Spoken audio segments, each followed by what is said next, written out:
Elle a signé les papiers du divorce en se moquant de moi, comme si j'étais le plus grand imbécile du monde. Son rire a résonné dans ce tribunal froid, tranchant, confiant, cruel. Toutes les têtes dans la pièce s'étaient tournées vers elle, certains amusés, d'autres me plaignant, l'homme travailleur silencieux dont la femme s'en allait clairement avec tout. Mais je n'ai pas bronché. Je l'ai simplement regardé, calme et constant, parce qu'au fond de moi, je savais quelque chose qu'elle ignorait. Quand le juge a finalement levé les yeux et a commencé à lire le testament de mon père, l'atmosphère dans la pièce a changé. Le rire s'est arrêté. La pièce est devenue si silencieuse qu'on pouvait entendre le ronronnement du ventilateur au plafond au-dessus de nous. Son sourire a disparu, remplacé par un regard d'incrédulité, du genre qui draine toute trace d'arrogance du visage d'une personne. Et là, devant tout le monde, la femme qui s'était moquée de moi s'est mise à trembler, réalisant que le jeu qu'elle pensait avoir gagné n'avait jamais été le sien. Avant que je ne continue, abonnez-vous à notre chaîne pour plus d'histoires vraies et émouvantes, et dites-moi de quel pays vous regardez. J'aime savoir d'où viennent mes spectateurs. Je m'appelle Ethan Reed, et ceci est l'histoire de comment la femme qui a moqué ma simplicité est sortie de ma vie les mains vides, tandis que je sortais avec tout ce que mon père avait tranquillement préparé pour moi. Il y a 3 ans, je n'étais qu'un homme ordinaire, travaillant dur, réparant des tuyaux, et économisant chaque centime. Je n'avais pas grand-chose, mais j'avais la paix. Ma journée commençait tôt avec le son de mon vieux camion qui tout sautait pour prendre vie à l'aube et l'odeur du café infusé dans la même boîte de conserve que mon défunt père utilisait autrefois. La vie était simple, un peu trop simple pour certaines personnes, mais elle était honnête. Puis vint Vanessa Parker, une femme dont la simple présence pouvait silencier une pièce. Elle avait cette beauté qui faisait ralentir le temps, une peau éclatante, du rouge à lèvres rouges, et des talons qui claquaient sur les sols en carrelage comme des points de ponctuation de la confiance. Nous nous sommes rencontrés par hasard, ou du moins, c'est ce que je croyais à l'époque. Elle m'avait engagé pour réparer un robinet qui fuyait dans une de ses annonces. Je me souviens être entré dans cette maison, elle sentait la peinture fraîche et l'argent. Elle se tenait près de la fenêtre, le téléphone collé à l'oreille, concluant un accord alors que je m'agenouillais à côté d'un tuyau qui gouttait sous l'évier. Sa voix était aiguë mais persuasive, le genre de ton qui faisait dire oui aux gens même quand ils voulaient dire non. Quand j'ai eu fini, j'ai essuyé mes mains sur un vieux chiffon et j'ai dit « Tout est réparé, madame, il devrait être comme neuf ». Elle s'est tournée, les yeux me parcourant, non pas avec jugement, mais avec curiosité. Puis elle a souri et a dit « Vous n'êtes pas comme la plupart des plombiers, vous avez en fait des manières ». Ces mots m'ont pris au dépourvu. J'ai ri maladroitement, me grattant la nuque. Eh bien, madame, mon père disait toujours que le respect ne coûte rien. Elle a ri, elle aussi, ce rire chaleureux et riche qui fait battre le cœur d'un homme plus vite. Ce fut le début de ce que je pensais être de l'amour. Au cours des jours suivants, je ne pouvais pas arrêter de penser à elle. Chaque fois que mon téléphone sonnait, j'espérais que c'était Vanessa qui avait encore besoin d'une réparation. Quand elle a finalement rappelé, mon cœur a bondi avant même que je ne réponde. C'est comme ça que ça a commencé, non pas avec des feux d'artifice, mais avec de petites étincelles que j'ai prises pour l'éternité. De l'extérieur, nous avions l'air parfait, la reine immobilière sophistiquée et le plombier travailleur. Les gens voyaient sa beauté et ma dévotion et pensaient que nous étions la preuve que les opposés s'attirent. Mais ce que personne ne voyait, c'était à quel point cette perfection était fragile, comment un mauvais mot, un sourire secret pouvait tout briser, tout ce qui était construit sur les apparences. Vanessa a commencé à m'appeler pour chaque petite chose, une porte qui grince, une poignée de porte desserrée, même quand elle ne savait pas comment changer une ampoule. Au début, j'ai pensé qu'elle n'avait simplement pas de chance avec les trucs ménagers. Mais au fond de moi, je savais qu'elle n'avait pas besoin d'un bricoleur, elle voulait de l'attention, mon attention, et j'étais plus que disposé à la lui donner. Chaque appel ressemblait à une petite victoire, une raison de sourire après une longue journée. Parfois, je me retrouvais à me rendre chez elle tard dans la nuit juste pour réparer une lampe qui aurait pu attendre le matin. Mais la vérité était que je ne réparais pas les choses, je tombais amoureux. Bientôt, les réparations se sont transformées en conversations. Elle s'appuyait contre le comptoir, sirotant son vin pendant que je travaillais, son parfum remplissant la pièce. Nous parlions de tout, de ses clients, de ses rêves d'enfance, du stress de devoir toujours avoir l'air parfaite. Et elle riait doucement quand je lui parlais de ma vie simple, de comment mon père m'avait appris à garder même les vis desserrées parce qu'un jour, elle pourrait être utile quelque part. Puis un soir, elle m'a regardé avec son sourire confiant et a dit « Peut-être qu'un jour, Ethan, tu auras ta propre entreprise. Tu es trop intelligent pour réparer des fuites pour toujours. » Cette phrase m'a accroché plus profondément que je ne le réalisais. Ce n'était pas seulement ses mots, c'était la façon dont elle les disait, comme si elle voyait quelque chose en moi que personne d'autre ne voyait. Je pensais qu'elle m'aimait pour qui j'étais. Je pensais avoir enfin trouvé quelqu'un qui croyait en moi. Nos dîners sont devenus plus fréquents, du jazz doux en fond sonore, son rire illuminant la pièce, et moi assis là, pensant, c'est ça que l'amour doit ressentir. Je me souviens de la nuit où elle a tendu la main pour la première fois à travers la table, reposant sa main sur la mienne et chuchotant. « Ethan, pourquoi attendre? Nous avons déjà du sens ensemble. » 6 mois plus tard, elle a suggéré que nous nous marions. Sa confiance m'a emporté. La façon dont elle parlait de notre avenir, la maison que nous construirions, les vacances que nous prendrions, tout cela ressemblait à un rêve. Et j'étais trop ivre d'amour pour remarquer les signes avant-coureurs. Tout le monde autour de moi disait « Vous allez trop vite ». Mais je souriais simplement et disais « Quand on sait, on sait ». En y repensant maintenant, j'ai réalisé que je ne connaissais pas l'amour, je ne connaissais que la version qu'elle voulait me faire croire. Au début, j'étais fière, vraiment fière. Je pensais avoir trouvé quelqu'un bien au-delà de ma portée, une femme qui croyait en moi quand personne d'autre ne le faisait. Chaque fois que je regardais Vanessa, je voyais l'élégance, la confiance, et cette sorte de grâce qui me faisait me sentir chanceux juste de me tenir à ses côtés. Notre mariage était petit mais beau. Elle portait une robe ivoire élégante qui scintillait sous les lumières de l'église.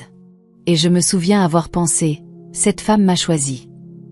Je me fichais des chuchotements, des gens disant qu'elle était trop bien pour moi ou que je n'étais pas son type. L'amour, pensais-je, pouvait combler n'importe quel fossé. Mais les choses ont commencé à changer plus vite que je ne pouvais le comprendre. Vanessa appartenait à un monde pour lequel je n'étais pas prêt, une grande maison dans un quartier sophistiqué, une voiture brillante qui avait l'air trop propre pour que mes mains la touchent, et des amis qui parlaient avec des intonations si raffinées que même leur rire semblait coûteux. Au début, j'ai essayé de m'intégrer. J'ai porté les costumes qu'elle m'a achetés, j'ai appris à acquiescer poliment quand je ne comprenais pas les blagues de ses amis, et j'ai souri face à leurs insultes subtiles. Puis sont venues les corrections. Au début, elles étaient petites. Ethan, ne dis pas Ent, ça sonne inculte. Chérie, pourrais-tu ne pas porter cette vieille veste? Cela nous donne l'air de la classe moyenne inférieure. Je les ai ignorées en riant, me disant qu'elles voulaient juste que je fasse mieux. Mais ces mots ont commencé à couper plus profondément. Chaque fois que ses amis demandaient ce que je faisais dans la vie, elle ricanait et disait avec un sourire narquois. « Oh, Ethan répare les choses. C'est mon propre monsieur bricolage. » Il riait, le genre de rire qui semble poli mais qui est cruel. Et à chaque fois, un morceau de moi se flétrissait à l'intérieur. Une nuit, après une de ces somptueuses soirées, j'ai finalement parlé. Nous étions seuls dans la voiture, les lumières de la ville défilaient, le silence s'installant entre nous. « Vanessa, ai-je dit doucement, tu n'as pas besoin de te moquer de moi pour impressionner tes amis. » Elle a levé les yeux au ciel, détournant son regard vers la fenêtre. « Oh, s'il te plaît, ne sois pas si sensible. Je ne fais que plaisanter.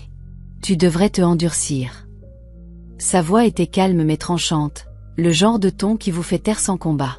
C'était la première fissure dans notre mariage. De l'extérieur, cela ne semblait pas grand-chose, mais elle était assez profonde pour tout changer. J'ai arrêté de parler autant, j'ai arrêté de rire comme avant. Chaque mot que je prononçais, je le mesurais, de peur qu'il ne soit trop commun pour son monde. La même femme dont je suis tombé amoureux pour sa confiance était maintenant la personne même qui me rendait honteux de qui j'étais. Et pourtant, je l'aimais toujours. Parce que quand on aime profondément quelqu'un, on ne remarque pas les chaînes, pas avant qu'elles ne se soient déjà resserrées autour de votre cou. Les mois ont passé, et avec chaque jour qui passait, Vanessa semblait s'éloigner de la femme que j'avais épousée. Le rire qui remplissait autrefois notre maison est devenu rare, remplacé par le silence, les appels téléphoniques et les conversations chuchotées qui s'arrêtaient au moment où j'entrais dans la pièce. Elle a commencé à rentrer tard, prétendant qu'elle rencontrait des clients ou concluait des affaires. Au début, je la croyais. Je voulais la croire. Mais j'ai commencé à remarquer de petites choses, des traces d'un autre monde s'immisçant dans le nôtre, un parfum qui n'était pas le sien, des traces de rouge à lèvres sur des verres à vin dont elle ne buvait jamais. Et parfois, quand elle rentrait à la maison, il y avait une odeur sur elle, une trace légère de parfum masculin qui ne m'appartenait pas. Quand je lui ai demandé, elle a à peine levé les yeux de son téléphone. « Tu ne comprendrais pas, Ethan. Les dîners d'affaires font partie de mon monde. Essaie de ne pas être si insecure. » Ces mots ont frappé plus fort qu'elle ne le savait. Je suis restée là à la regarder, me demandant quand j'étais devenue un étranger dans mon propre mariage. Mais au lieu de riposter, j'ai avalé ma peine et me suis dit « Peut-être que c'est à cela que ressemble l'amour quand les gens grandissent. » Puis une nuit, tout a changé. Il était tard, après minuit. Je me suis réveillée assoiffée et je suis descendue chercher un verre d'eau. C'est alors que j'ai entendu sa voix, douce, enjouée et pleine d'un bonheur que je n'avais pas entendu depuis des mois. Je me suis arrêtée à mi-chemin des escaliers. La lumière de la cuisine était allumée et elle s'appuyait contre le comptoir, le téléphone collé à l'oreille. « Oh, allez, Ryan. Bien sûr qu'il ne sait pas. Ethan est inoffensif. Gentil, mais naïf. J'en aurai bientôt fini avec lui. La maison sera à moi, et il retournera réparer des toilettes là où il appartient. » Les mots m'ont transpercé l'oreille comme du verre brisé. Pendant une seconde, j'ai oublié comment respirer. J'ai agrippé la rampe, mon cœur battant si fort que je pensais qu'elle pourrait l'entendre. Elle a encore ri, ce même beau rire qui autrefois me faisait me sentir vivant, maintenant transformé en quelque chose de cruel et de creux. Je suis restée figée dans le couloir sombre, la regardant à travers la faible lumière qui se répandait sur le sol. Cette nuit-là, j'ai compris la vérité. Je n'étais pas son partenaire, j'étais son projet. Elle ne m'aimait pas. Elle m'utilisait comme un tremplin vers quelque chose de plus grand. Je suis remontée, me suis assis au bord du lit et j'ai regardé l'espace vide où l'amour dormait autrefois. Les larmes ont brouillé ma vision, mais je n'ai pas fait un bruit, parce que parfois, le silence est la seule chose qu'un homme brisé peut s'offrir. Le lendemain matin, la lumière du soleil se déversait à travers la fenêtre de la cuisine comme si rien ne s'était passé. Le monde avait l'air pareil, mais pas moi. En moi, quelque chose s'était fissuré, quelque chose que je ne pouvais pas recoller, peu importe mes efforts. Vanessa se tenait au comptoir, les cheveux parfaitement brossés, arborant son sourire calme habituel. Elle a versé 2 tasses de café et a embrassé ma joue comme si elle n'avait pas déchiré mon âme la nuit précédente. « N'oublie pas de prendre du lait sur ton retour, chérie », a-t-elle dit casuellement, glissant une assiette de toast vers moi. Je l'ai regardée, cherchant une trace de culpabilité. Rien. Ses yeux étaient calmes, trop calmes. C'est alors que j'ai réalisé à quel point le charme peut être dangereux quand il appartient à la mauvaise personne. J'ai voulu crier, lui demander qui était Ryan, mais je ne l'ai pas fait. J'ai simplement hoché la tête et suis sortie, mon silence plus fort que n'importe quelle dispute. Une semaine plus tard, c'est finalement arrivé. Elle m'a fait asseoir à la même table de cuisine où nous avions autrefois ri sur des pancakes brûlés et du vin bon marché. Mais cette fois, il n'y avait pas de rire, seulement le grattement froid du papier glissant sur la surface en bois. « Il est temps que nous affrontions la réalité, Ethan », a-t-elle dit, son ton sans émotion. « Cela ne marche plus entre nous. » J'ai cligné des yeux. « Tu veux un divorce ?» Elle a souri, croisant les jambes comme si elle discutait d'affaires, et non de la fin de notre mariage. « C'est pour le mieux. Tu me remercieras plus tard. J'ai même tout arrangé pour que ce soit simple. Tu n'auras pas à payer d'avocat. » J'ai pris les papiers avec des mains tremblantes. Son avocat avait déjà tout préparé, la répartition des biens, les conditions, même les signatures attendant que je capitule. En lisant, ma poitrine s'est serrée. Elle avait tout réclamé, la maison, les économies, et même le petit terrain de mon père que j'avais utilisé comme garantie pour notre hypothèque. Ma voix est sortie douce, presque brisée. « Vanessa, tu prends tout. » Elle a penché la tête, souriant de ce même sourire sophistiqué qui m'avait autrefois charmé. « Oh, ne sois pas dramatique. Je te laisse tes outils, ton camion et ta fierté. C'est plus que ce que la plupart des hommes obtiennent. » Ces mots ont frappé comme du poison déguisé en sucre.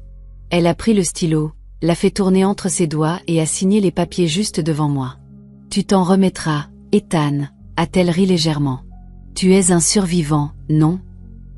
Ce rire, autrefois, ressemblait à de la musique. Maintenant, c'était le son d'une porte qui se ferme sur tout ce que nous avions construit. Quand elle est sortie de la maison ce jour-là, ses talons claquaient sur les carreaux comme des clous finaux dans un cercueil. Le silence qu'elle laissait derrière elle était si lourd que je pouvais presque l'entendre respirer. Et pour la première fois, j'ai compris ce que cela signifiait de tout perdre. Pas seulement de l'argent, pas seulement de l'amour, mais le sentiment d'être suffisant. Après son départ, la maison était insupportablement vide. C'était étrange, les meubles étaient toujours là, les murs tenaient toujours debout, mais l'âme de l'endroit avait disparu avec son rire. Je me suis assis seul à la table de la cuisine, fixant les papiers du divorce, l'encre encore fraîche et me narguant à chaque ligne. Le seul son était le tic-tac lent de l'horloge murale, un rappel que la vie, peu importe à quel point elle est brisée, continue. J'errais dans le salon et levais les yeux vers la photo de mon père, accrochée de travers au mur. Il portait ses vieilles salopettes tachées de graisse, souriant de ce sourire fier et doux qui me disait toujours que tout irait bien. J'ai chuchoté, ma voix se brisant. « Papa, que fais-je maintenant ?» Je ne m'attendais pas à une réponse, mais d'une certaine manière, le silence donnait l'impression qu'il écoutait encore. Une semaine plus tard, alors que je envisageais de vendre la maison pour effacer les dettes, mon téléphone a sonné. C'était un numéro inconnu. « Allô ?» ai-je répondu, d'un ton las. « Monsieur Reed, c'est Monsieur Davis. J'étais l'avocat de votre père. J'ai essayé de vous joindre. Les documents finaux de la succession de votre père viennent d'être débloqués. Je pense que vous devriez passer. » J'ai hésité. Mon père, sa succession, il était parti depuis des années, et pour autant que je sache, il n'avait pas laissé grand-chose derrière lui.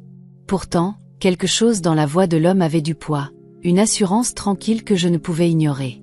Cet après-midi-là, je me suis rendu à son bureau, un petit bâtiment en briques niché entre une vieille librairie et un café qui sentait les souvenirs. L'air à l'intérieur était lourd de l'odeur des dossiers reliés en cuir et du papier jauni. Monsieur Davis s'est levé quand je suis entré, un homme plus âgé aux yeux gentils et une poignée de main à la fois ferme et paternelle. « Ethan » a-t-il dit, souriant doucement. « Votre père était un homme silencieux, mais il était aussi sage. Il vous a laissé quelque chose de précieux. » Il a fait glisser une enveloppe sur le bureau.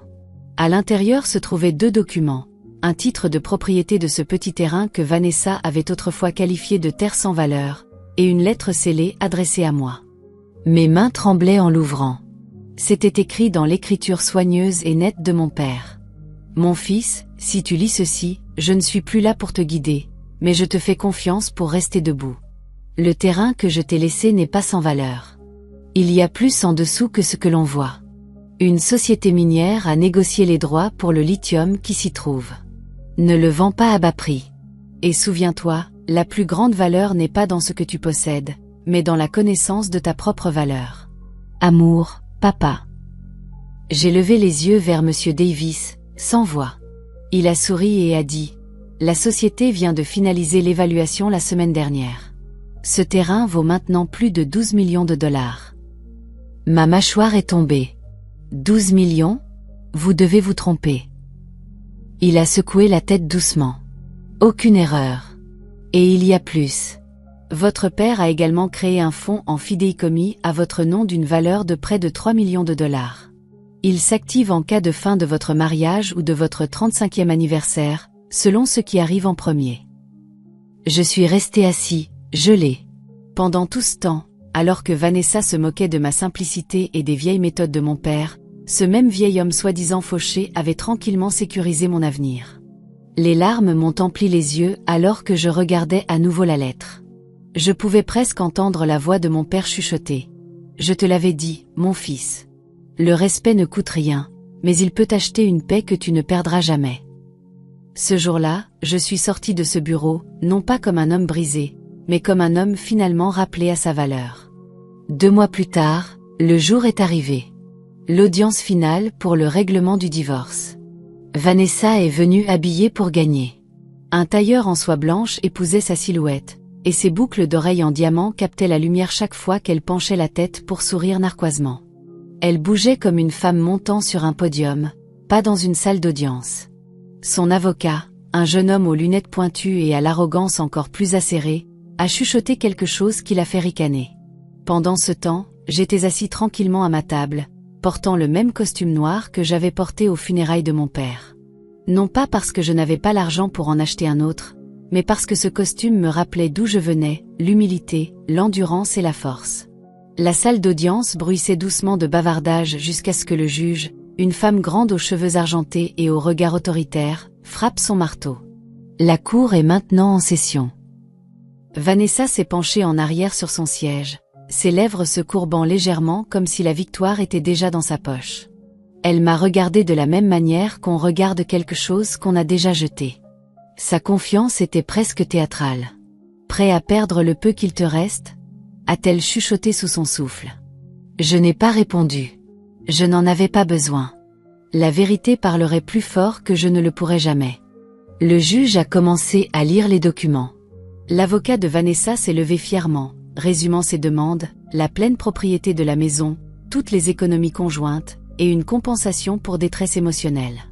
Il la dépeignait comme la victime d'un mari non motivé qui n'avait pas réussi à entretenir le foyer conjugal. Vanessa acquiesçait dramatiquement à chaque ligne, essuyant occasionnellement une fausse larme. Le public murmurait avec sympathie. Puis vint mon tour. Mon avocat, Monsieur Davis lui-même, s'est levé lentement, sa voix stable comme une pierre.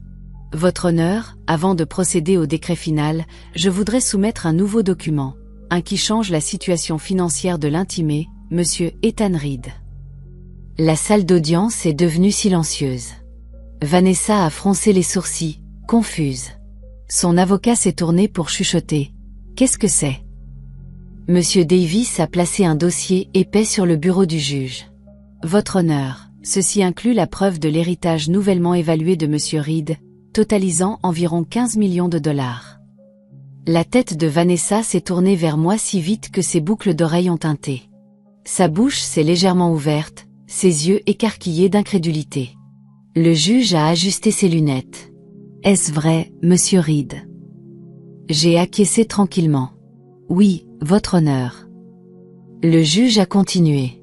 Alors, à partir de ce moment, l'évaluation financière change considérablement. Monsieur Reed n'est plus la partie dépendante dans ce divorce. On pouvait presque sentir la confiance de Vanessa s'effondrer. Elle a essayé de se composer, forçant un sourire tremblant. 15 millions? Depuis quand? Monsieur Davis a souri poliment. Depuis que la succession de son père a été finalisée, madame. Je crois que vous avez autrefois qualifié ce terrain de... Qu'était-ce donc? De terre sans valeur. La salle d'audience a ricané. Même le juge a eu un faible sourire. L'avocat de Vanessa était pâle maintenant, feuilletant frénétiquement des papiers. Vanessa a soudainement tendu la main vers mon bras, sa voix tremblant pour la première fois. Ethan, je ne pensais pas ce que j'ai dit à l'époque. Nous pouvons encore. J'ai doucement retiré ma main, mon ton calme mais ferme. Non, Vanessa, tu as fait ton choix. Tu m'as appris ce que l'amour ne devrait pas ressentir. Maintenant, je m'apprends la paix. Le marteau du juge a frappé le bureau brusquement. Divorce finalisé. Toutes les demandes de Madame Vanessa Reed sont rejetées.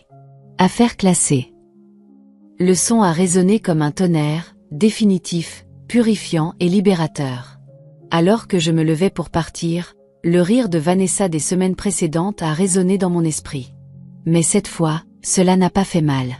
Cela m'a seulement rappelé que parfois, Dieu permet aux gens de vous briser pour que vous puissiez vous reconstruire plus fort. Et alors que je sortais de cette salle d'audience, je n'étais pas seulement un homme qui avait survécu, j'étais un homme qui avait finalement gagné sans vengeance. L'écho du marteau a persisté dans mes oreilles longtemps après avoir quitté la salle d'audience. L'air extérieur était frais, presque purificateur, comme si Dieu lui-même avait ordonné au vent de laver les résidus de douleur que j'avais portés si longtemps. Je me suis tenu sur les marches du palais de justice, regardant les gens passer, des avocats, des couples, des étrangers, tous passant à autre chose dans leur vie. Pendant un moment, je suis simplement resté là, ma poitrine se soulevant et tombant lentement, mon cœur étrangement calme. La victoire ne ressemblait pas à ce que je pensais. Il n'y avait pas de feu d'artifice, pas d'acclamation, pas de musique triomphante, juste la paix, un silence doux, presque sacré. Monsieur Davis est venu à côté de moi, tendant la main. Vous vous êtes comporté avec grâce, Ethan. Votre père aurait été fier. J'ai souri faiblement, lui serrant la main. Il m'a toujours dit de laisser le temps livrer mes batailles. Je suppose qu'il avait encore raison. Monsieur Davis a ri doucement. C'était un homme sage. Ne gaspillez pas ce qu'il vous a laissé, mon fils. Construisez quelque chose qui dure, pas seulement de la richesse, mais un but. J'ai hoché la tête, ces mots s'installant profondément dans mon cœur. Cette nuit-là, j'ai reconduit vers le terrain que mon père m'avait laissé. La même parcelle de terre dont Vanessa s'était moquée. C'était calme, vaste et paisible. La lune était basse, peignant une lumière argentée sur le sol. Je me suis agenouillée et j'ai passé mes mains dans la terre, les larmes me montant aux yeux. Tu avais raison, papa. Cette terre n'est pas sans valeur.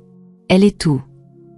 Pour la première fois depuis des années, j'ai ressenti quelque chose que je n'avais pas ressenti depuis longtemps, de la gratitude.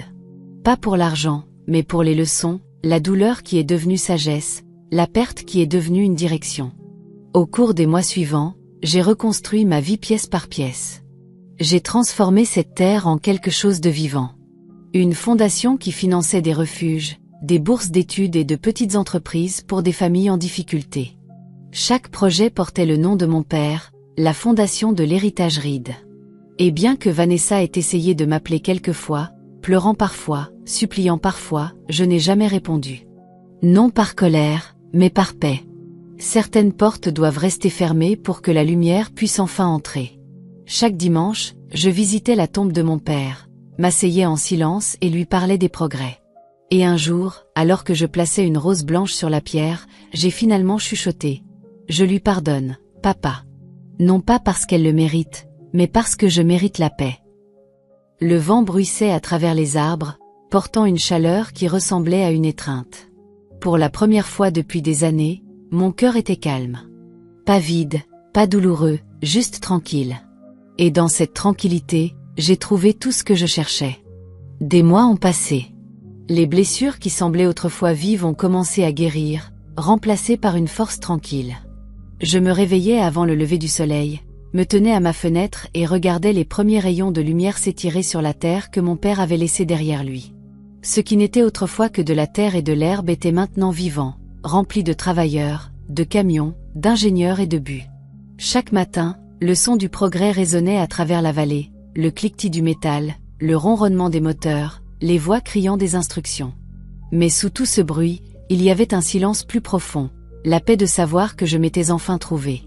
Un jour, je marchais le long du bord du chantier, regardant alors qu'il creusait la première mine. Monsieur Davis m'a rejoint, portant un casque de sécurité qui semblait un peu trop grand pour sa tête. « Avez-vous déjà pensé que votre père savait que tout cela arriverait ?» a-t-il demandé. J'ai souri. Peut-être pas pour l'argent, mais il a toujours su ce que je ne savais pas. Que la vraie richesse d'un homme n'est pas dans son compte en banque. Elle est dans son cœur, sa patience et son intégrité. Il a hoché pensivement. Il semble que vous compreniez enfin cela, Ethan. J'ai regardé le lever du soleil se répandre sur la terre.